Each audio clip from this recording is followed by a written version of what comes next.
Good evening, friends. We belong to privileged sections of the society.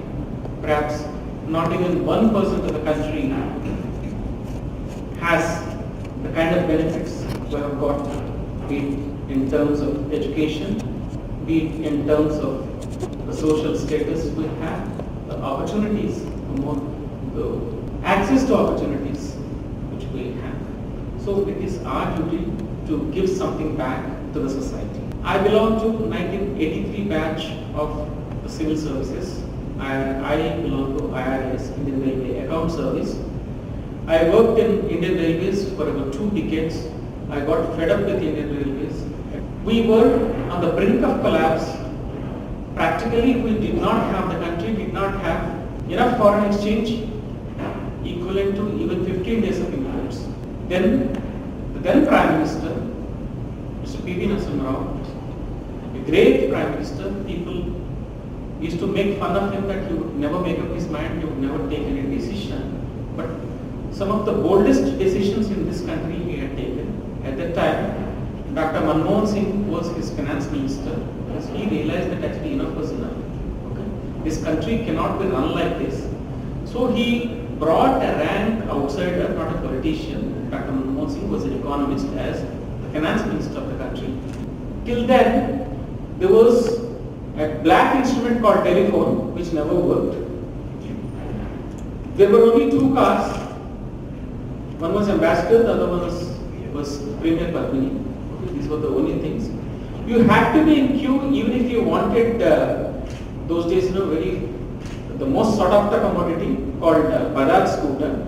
You had to be in waiting list for 5 to 6 years. When I had to start Konkan Railway, my guru, Dr. Sridharan, a legendary person, many of you would have heard, he made a huge difference actually. See, when projects were taking 20-25 years to get completed in this country, we started Konkan Railway. He was my boss. We completed Konkan Railway in about 5 years, which was a record by Indian standards. With that, the aspirations of the people have increased all over the country. The aspirations of different cities have increased. When Delhi Metro became a success, I also started dreaming, why can't Hyderabad have a metro? There are 200 metros in the world. These 200 metros are built with government money. Huge amounts, billions of dollars are poured into these mass transit systems for the sheer survival of the cities. Okay? Cities beyond a point cannot survive unless you have a rail-based mass transit system. In transportation engineering, it's typically said that one rail line in urban area is equivalent to either 7 bus lanes or 24 car lanes. Okay? You can't have roads in a city with 24 car lanes. It's impossible. So you have to have these rail-based mass transit systems, but these are damn expensive systems. To give you an idea, if it's an elevated mass transit system, that too, ours are the lowest cost in the world actually. See. No other country is able to build mass transit systems at our cost. Okay. In our Indian terms, an elevated mass transit system would cost about 250 to 300 crore per kilometer. If you have to do a de novo, right now if you start, it's about minimum 250 crore per kilometer. Okay. If it's an underground, it's anywhere between 500 to 600 crore per kilometer. So this is the cost involved. Any mass transit system, it will cost you minimum $3 to $4 billion. This ideas pursued with passion and courage of conviction make impossible possible. This is my greeting card this year. Okay. I sent to my friends and well-wishers this greeting card, my greeting card, New Year greeting card, read like this. Ideas pursued with passion, courage and conviction. These are the 2 important things. If you have to achieve anything in life, first you have to have passion. Okay? You have to have a strong belief that what you are doing is the right thing. Because for that, a lot of research is required. Okay? After that, you come to a conclusion, then stick to it. Do it with passion. Okay? Pursue it with passion. And you have to have courage of conviction that you are on the right path. The whole world may laugh at you. Okay? The whole world may think that you are a fool. But don't be cowed down by those kind of things. Actually, see, have the courage and conviction. then only impossible things can be made possible. I call Hyderabad Metro a saga of grit, guts and gumption. Normally, it's easy to follow right. Right from those great ancient Roman civilization, rut used to be the thing. So that means the beaten path is very easy to follow. If you want to get path breaker, if you want to do things differently, instead of following the rut, instead of following the beaten path, you want to explore a new way of reaching a destination, you have to have this grit, you have to have guts, you have to have the gumption to do this. You have to have courage of conviction, you have to have perseverance, you have to struggle to achieve that. Another thing is, don't be afraid of failure. You may fail in your attempt, because if you want to jump at this level, it's possible to jump. If you want to jump at that level, it's perhaps a little effort you can do. But if you want to jump at that level, okay, the roof level and beyond, you be prepared for failure. People may laugh at you, say, why this fellow is talking about me? He would like to jump at that height. Be prepared. Many of you in your business lessons would have learned how different individuals in the world, I don't have time to tell you all those things. Many of you would have read.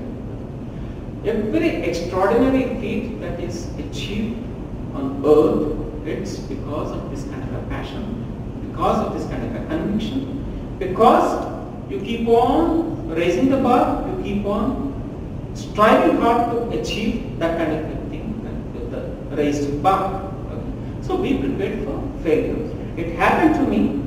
I faced two major crises. This is the most important thing I would like to tell you. Okay. You are starting from a comfortable one. Even if you fail, nothing much will happen, because your parents and grandparents have provided you the initial base. Mark for yourself what your grandfather did or what your father did. Okay, that means you have to completely be a path breaker.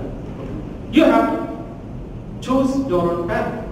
You have to be different. This already have a good base. Your goals will have to be so high that people should say that it's impossible. You are talking foolish things, but you should prove to the world that you are capable and you have achieved that.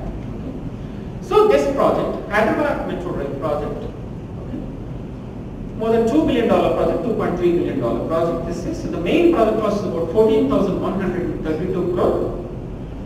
Then the then Chief Minister, Mr. Chandrababu Naidu, was talking about reforms in the power sector in this state, United State of Andhra Pradesh at that time. This was early 2000. He did not believe the bureaucrats could do the kind of reforms he wanted to do. So especially Director of Finance post, he wanted to conduct competitive exam, and that basis he wanted to have open selection. So in that open selection, even though I was from bureaucracy, without telling my relative, I just sent an application and I appeared for that, and I topped that list. Among 50 chartered accountants, I topped, and I was selected as Director of Finance of a power distribution company. Then I became Director of Finance of Northern Power Distribution Company. When I took over, it was losing 1 crore per day. In 1 year, I turned it around, I brought it to profit. So this was my first achievement. Then my batchmates who were working with Chandrababu Naidu, they said he was having big plans for Hyderabad city. So they said NVS Reddy is already with the state government. He should be brought to the municipal corporation. He can do a lot more things in Hyderabad city. That's how I was brought to Hyderabad city as additional commissioner in the municipal corporation of Hyderabad. Then I started building all the flyovers. Most of the flyovers which you see in Hyderabad city were built by me innovatively, differently. At that time, when Delhi Metro became a success, then I told you I started dreaming about it. By then, unfortunately, Mr. Chandrababu Naidu got defeated. Dr. Rajesh Reddy became the Chief Minister. Soon, initially, first 6 months, he was concentrating more on, because he gave on a completely different flag. He was basically talking about farmers, rural areas, etc. Then he started concentrating on Hyderabad city. So I met him one day, and my initial plan was about the flyovers.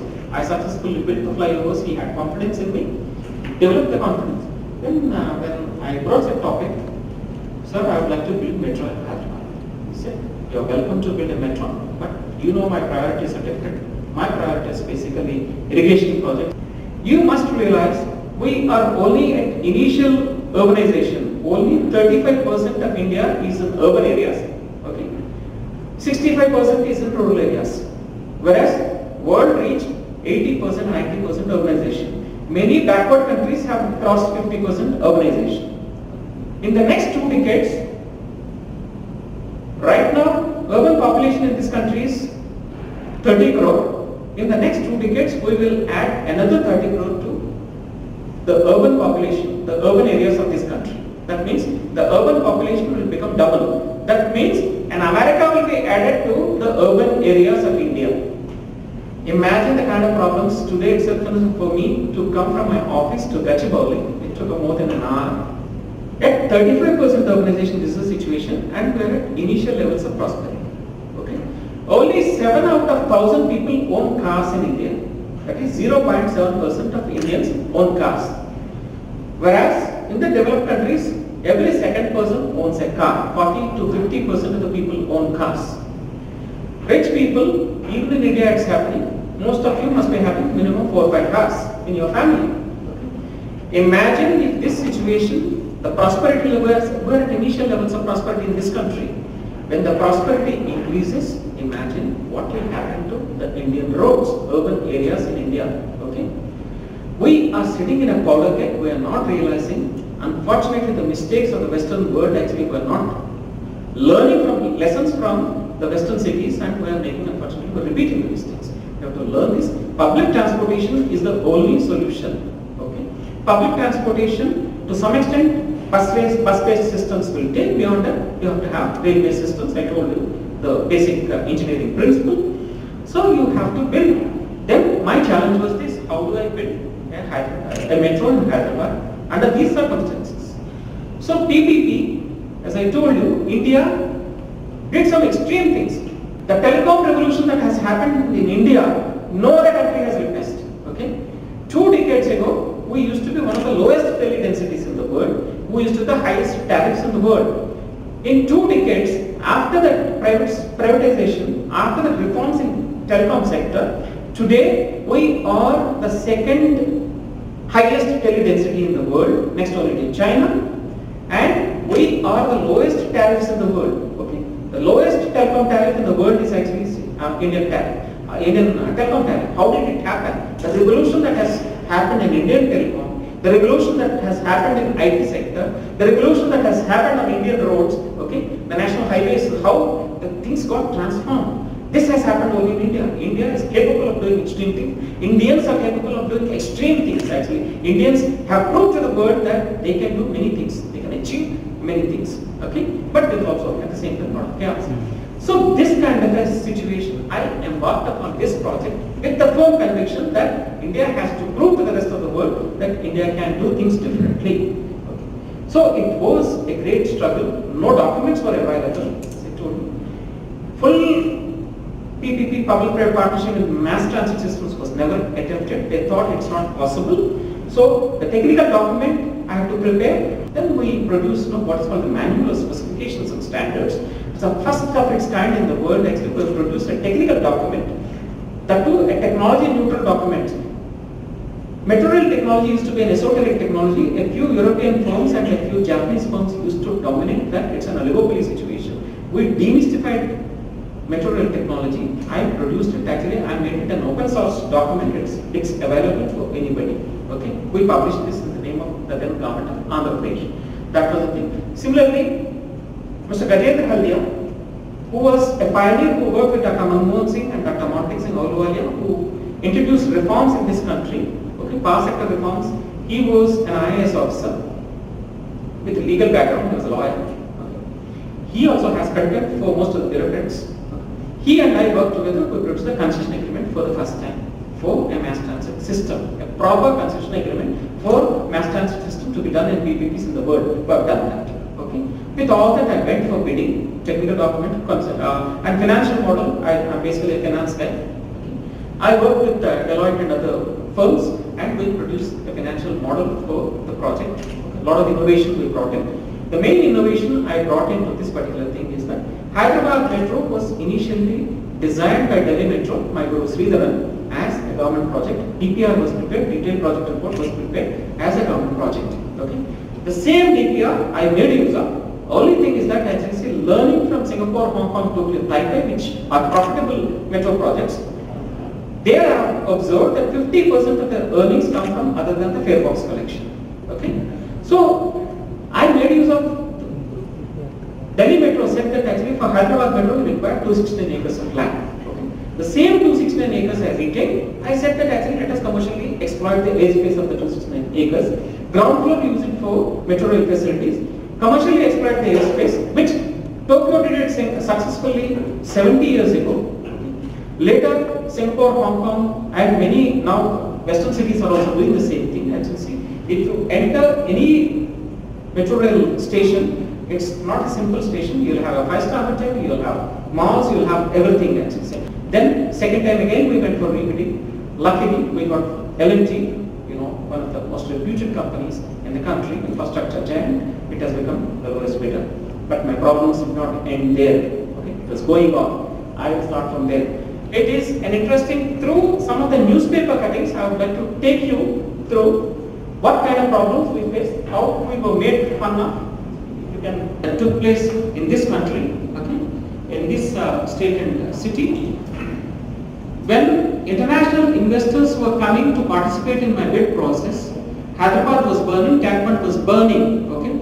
They would ask me, sir, you are promising such a rosy picture for Hyderabad. What is happening? Okay, we are not able to reach from the airport actually to your office or the bid conference I was conducting in one of the hotels, one of the star hotels.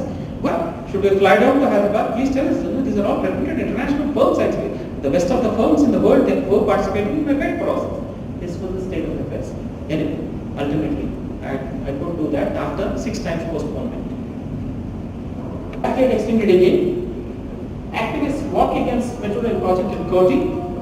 The less said the better about NGOs. I have a lot of respect for non-governmental organizations, but in this country, in the name of non-governmental organizations, getting government funds, getting good money from different countries in the world, Western countries, a lot of things with vested interests also, these things are happening. They are playing havoc with business. Some of you will face if you are taking up any of the projects where NGOs come into play for different reasons, how much they blackmail you, how much they try to extort, the less the better. Okay. I believe that actually government, Rosie Modi's famous thing is that government has no business to be in business. Business is best done by business people. Private sector efficiency. I hope if you got inspired a bit with whatever talk I have done. Okay. My time is well spent. Normally I don't spend this kind of time, but you are young entrepreneurs. You are the future of the country. Please realize that. Okay. Be different. Be a pioneer. Make a difference to this country.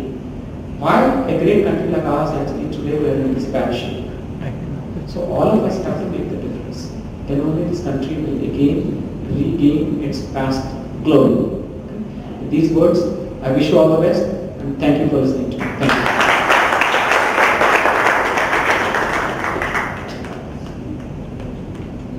Sure. Campus exploitation. There are multiplexes, etc. 7 screens, 8 screens, all these things are there. All latest thoughts are coming up. See, the mall area at Panjagutta Mall, these 3 are under construction. Panjagutta Mall about 4,40,000 SFT. About anchor tenants already, many of them are identified. 1,77,000. All the best brands, all the top brands are joining. Multiplex about 42,000. Vanilla is about 1,40,000. F&B food and beverage is about 40,000. Major anchor clients finalized. My LP chaps will tell you. Vanilla stores, zoning as per international standards. This is how it's going to look.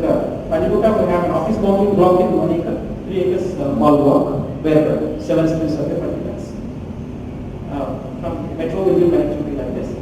High-tech city mall is about 0.8 million from 2 lakh SFT.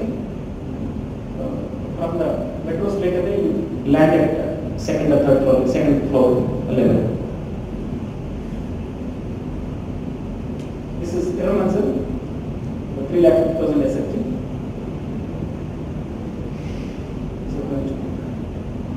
So these are the guys. If it is station details, Sanjay Kapoor, these guys will come and address you.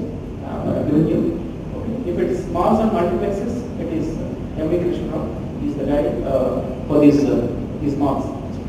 So these are the guys, you can get in touch with them. So this is the thing. I hope if you got inspired a bit with whatever talk I have done, okay. My time is well spent. Normally I don't spend this kind of time, but you are young entrepreneurs, you are the future of the country. Please realize that. Okay. Be different, be a pioneer, make a difference to this country. Why a great country like ours actually today we are in this bad shape. So all of us have to make the difference. Then only this country will again regain its past glory. Okay. With these words, I wish you all the best and thank you for listening to me. Thank you. Is it even cheaper than China or? Much cheaper than China. Even the Yeah. That's because you see, our China is competing with us, but somehow when you see most of the metros in India, they're much cheaper than international standards, even by Chinese standards. So, what were some of the major challenges that you faced with the new government after the reform? And because there was so much of the papers regarding the heritage structures, and they wanted to obviously a lot of money was spent on the pillars which are already there. So, what are some of the? See, what happens is actually a person who led the agitation, the chief minister, he is representing the aspirations of the people here. Number one. Number two, he has a grand vision actually for the state, for the city. But he has got certain firm convictions, and you have to follow the ruler. He didn't want him to president. We found an alternative from behind. Let's take it easy. Sultan Bazaar, for some reason, he didn't want it. Even though I have a solution for that, he wants a different way. Then I said 3-4 options I gave. He appreciated one of the things. I said the 14 Women's College of Education, etc. So that's the third one is obviously a lot of representations from the beginning as well at the school. So these three we have written to LNT. Now LNT has to get back to us.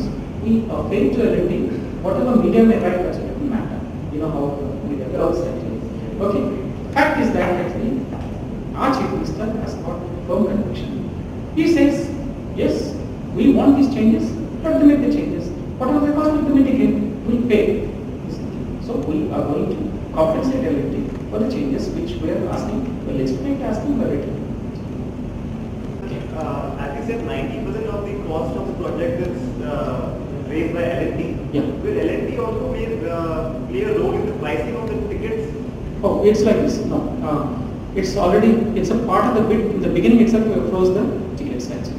That is, there's a formula: 8 rupees minimum, 19 rupees maximum. We have on par with luxury buses right now, but over a period of time it will be cheaper than bus. Okay. There is a formula, escalation formula. So basically, I wanted to keep this project, okay, at arm's length from 3 kinds of interference. To be frank, political interference, bureaucratic interference, and judicial interference. These are the 3 sources of corruption in this country. Okay.